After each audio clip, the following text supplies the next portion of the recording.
Vamos estar vendo aqui nessa aula como está trabalhando com o que? Com a parte de iluminação via JS, né?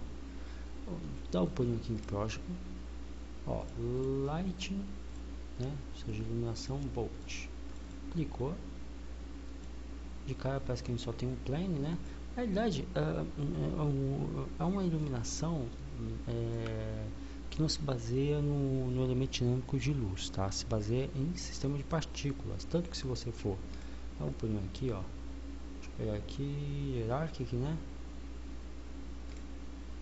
Olha só, você tem, ó, emissores de luzes, né? Light e Might, são emissores isso aqui, tá? Só vou clicar aqui para você ver, olha só. Tem a luz, né? Com outro elemento aqui, tudo bem. Mas eu quero que você se atenha que são partículas, são sistemas de partículas aí que são convencionais, tá, ok? Porém, estão aqui acontecendo via programação, ok? Aí vem a pergunta, poxa vida, mas o Everett, a parte de partículas, então como é que eu faria? Eu crio, como é que funciona tudo isso daí? Na verdade é o seguinte, deixa eu clicar aqui, né?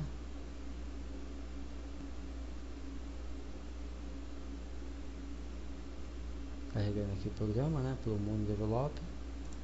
Essa é a parte que é responsável nada mais ou menos do que não só pela velocidade e emissão de partículas, tá? Então eu estou fazendo emissão de partículas via JS, tá, ok? E também a emissão de luz associada. Na verdade aqui eu tenho uma luz normal, convencional associado, tá, ok? Só para dar um brilho mesmo, para poder ficar incandescente, ó. Vou rodar para vocês verem.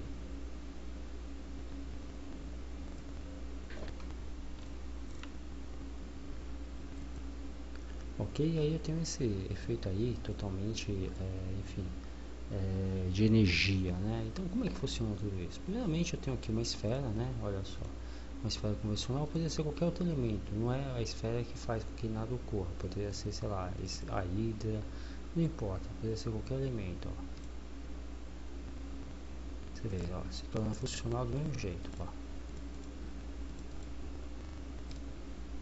Ok, e aí eu tenho o Lightbolt, né? Que é esse código que a gente já acabou de ver. Vamos explanar ele e tal. O Lightbolt faz o seguinte, ele invoca aqui primeiramente, como sempre, as bibliotecas padrões aqui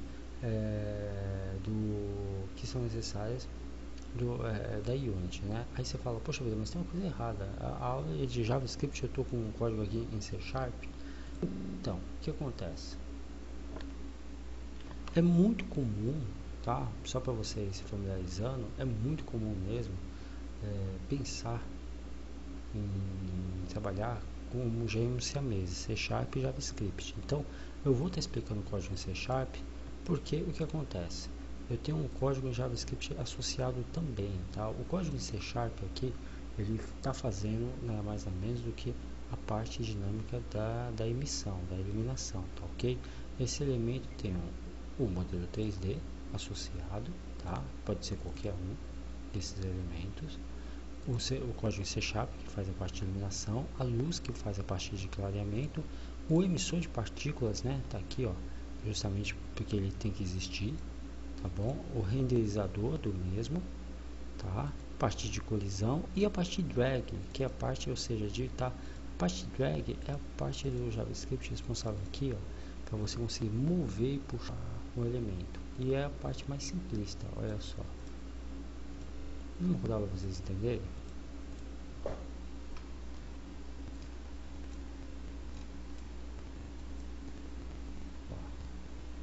Isso é a parte do JavaScript. Clicou, arrastou, eu consigo mover os elementos.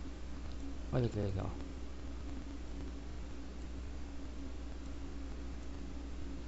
Olha só. Aí você vai falar, poxa vida, então JavaScript e C# são casados, exatamente. Vamos ver aqui a parte relacionada, ó, ao C#, né? Primeiro, assim, a parte do emissor eu tenho parametrizado aqui o que? O tamanho, a intensidade da energia, tá? O número mínimo de emissores, o número máximo, ou seja, constante, tá ok? E aí, basicamente isso, bem como também obviamente, né? O tamanho mínimo mesmo aqui. E aqui a parte de renderização, se vai emitir sombra ou não, se vai receber sombra ou não, o material associado, eu posso mudar o material. Ele está utilizando esse material branco aqui, mas eu posso, quer dizer, desculpa, esse azulado aqui, né? Mas eu posso mudar para esse, olha só mudei de um, como que você está reparando, né? Aí eu venho aqui no outro, ó, os elementos são os mesmos, né? Eu posso mudar também desse aqui.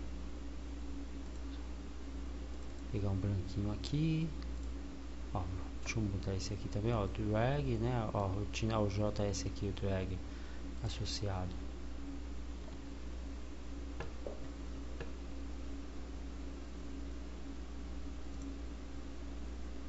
Vou pegar um outro aqui, deixa eu ver, branquinho, eu não tenho mais nada com o canal alfa, né, tô com poucas opções. Vou pegar esse aqui de fonte, ó. Olha que legal.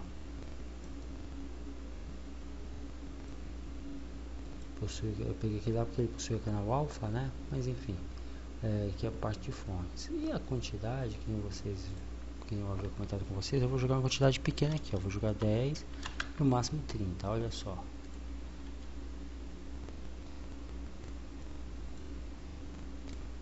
Então, o que você está vendo, a parte de parametrização de partículas é a mesma que você viu no módulo fundamental, não muda nada, tá ok?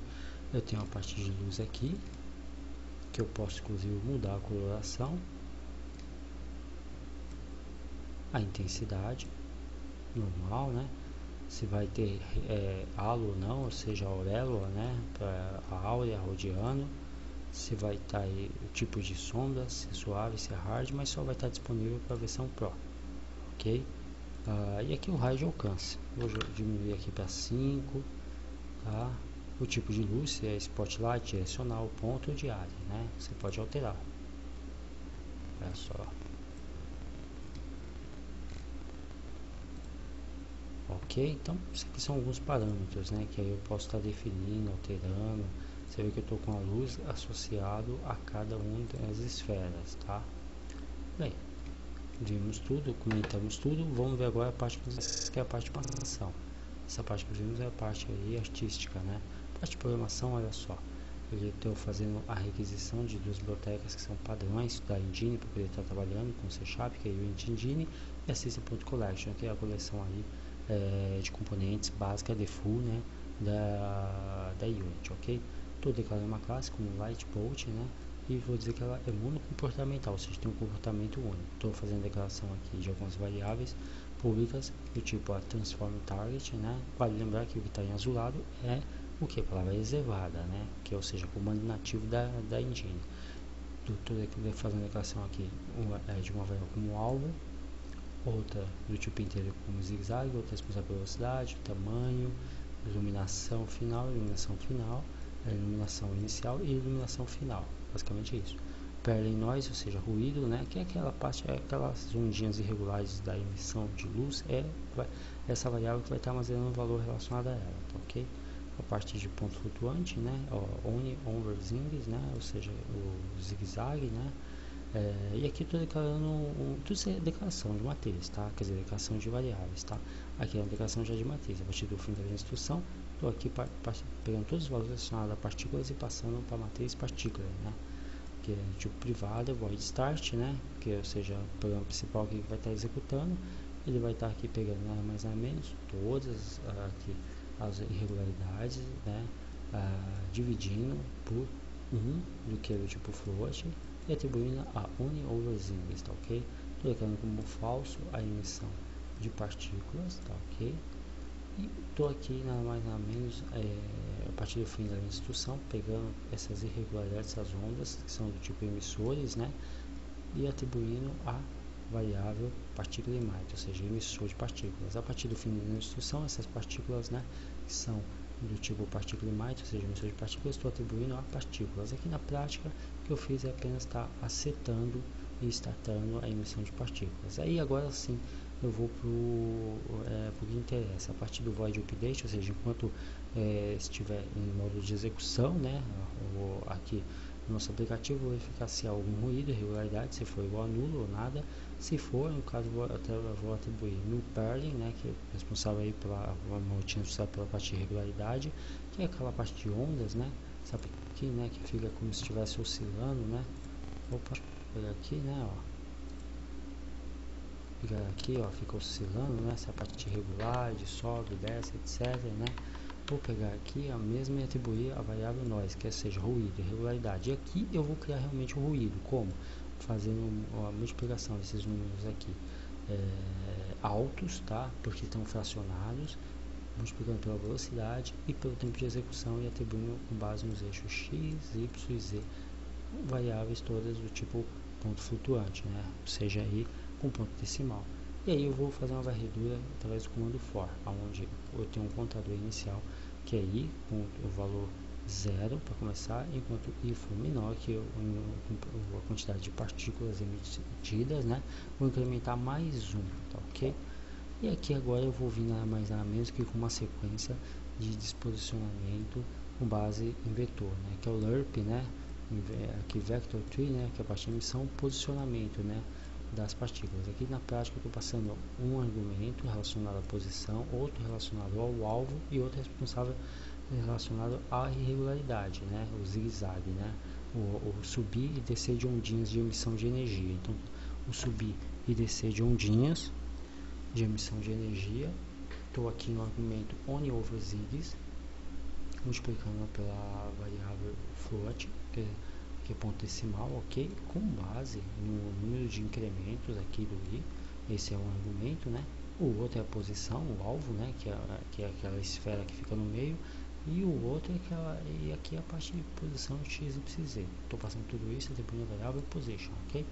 E aqui nada mais nada menos, estou aqui em offset, né? No vector, a partir do fim da linha de instrução, eu estou passando nada mais nada menos do que a posição com base nos eixos x, y e z da minha irregularidade de emissão de energia, tá? Pelo emissão de partícula, e atribuindo a variável offset, ok? Aqui eu vou pegar essa irregularidade e vou aumentar ela com base no tamanho, multiplicando nada mais nada menos do que o número, multiplicando o i pela quantidade de zigue-zagues, né?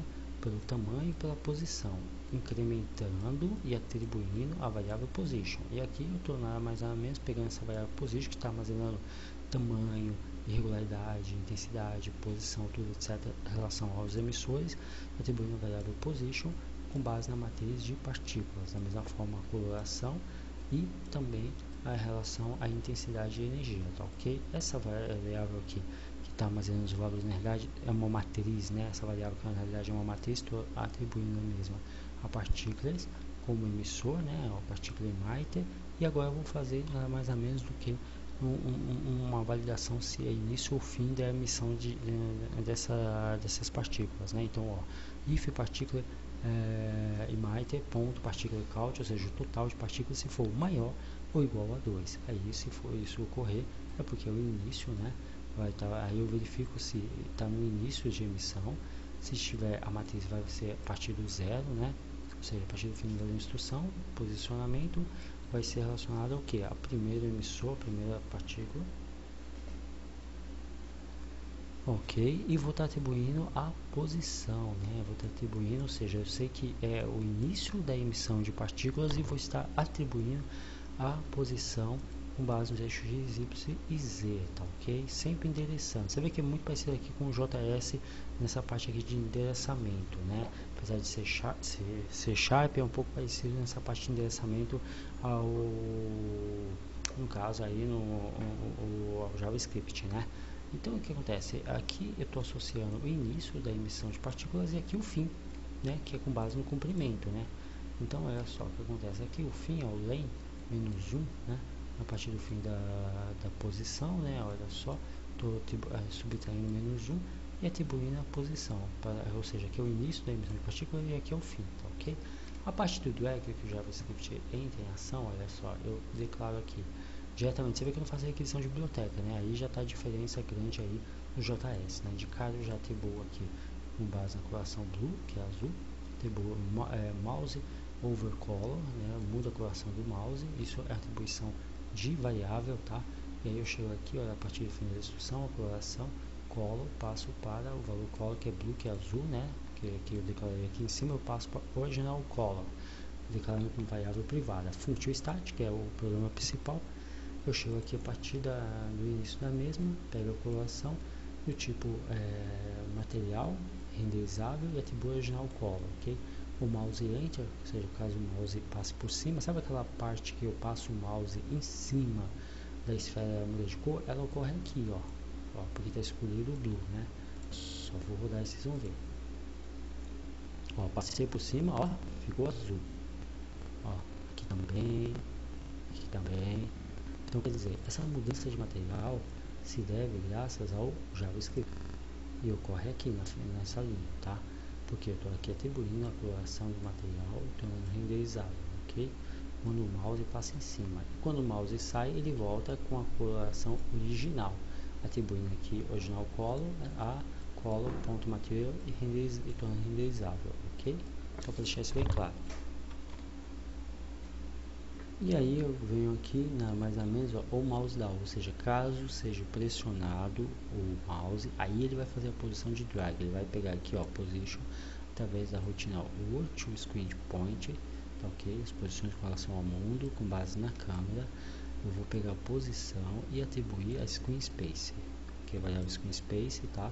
E vou estar vindo aqui, olha só, com base nos eixos X, Y e Z, passando como argumento de input, né? Ou seja, entrada de dados, com base aqui na rotina vector, né, que é com relação às coordenadas de x, y e z, vou estar simplesmente aqui posicionando o elemento e associando a câmera, subtraindo pela posição do mouse. Na prática, eu estou aqui com essa linha de instrução associando a movimentação do mouse em relação à câmera e atribuindo tudo isso à variável offset. Aí ele vai verificar aqui, poxa vida, enquanto o mouse, o que ele vai fazer com que se torne drag, ou seja, grudento, né, fisgando, né, o elemento, enquanto você não soltar o mouse, é essa estrutura aqui, né, esse laço condicional, enquanto eu estiver pressionando o input aqui, né, get mouse button, ou seja, estiver aí com o mouse pressionando a esfera e não soltar ela, ele vai estar associando a posição de tela com base em x, y e z, tá ok? A uma variável Screen Space, ou seja, associando aí a movimentação de câmera, né, de tela e das esferas, dos elementos, né? E aí ele vai estar aqui somando e incrementando a posição de câmera em relação à minha esfera. Só isso que vai estar ocorrendo, tá? E tudo isso ele faz em relação ao objeto que ele está associado, que no caso são essas esferas aqui, tá bom?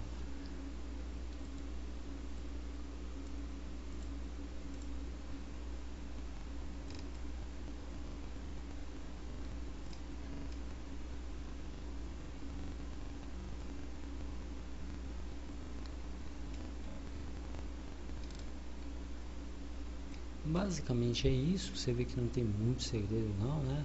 Inclusive, deixa eu só mostrar algumas coisas aqui, ó, hierarchy, a descrição, né, tá em tela, ó, efeito, drag com JS. Aí vem a pergunta, poxa, é legal que você falou, mas como é que ele sabe aqui, por exemplo, ó, que nem aqui você colocou a coloração blue, como é que ele sabe que tem que ser blue para todos? Na verdade, não é blue, é cor original, né? Tanto que ele volta aqui, ó, original color. Então, você pode colocar uma coloração para cada um dos elementos, tá? Distinta, sei lá, vermelho para um, né? Deixa eu ver aqui, vermelho fica legal, não? Vou deixar vermelho para esse. Para esse aqui eu vou deixar, ó, quando eu for tocar, o azulado. Aqui eu vou deixar uma coloração, ó, verde limão, amarelo limão na realidade, né? Ó, vermelho. E por aí vai, você pode deixar uma cor diferente para cada um dos elementos, tá ok? Ó, esse aqui eu vou deixar um lila, eu vou deixar aqui um lilás, né? E ó, você vai ver como vai estar funcional. Ó.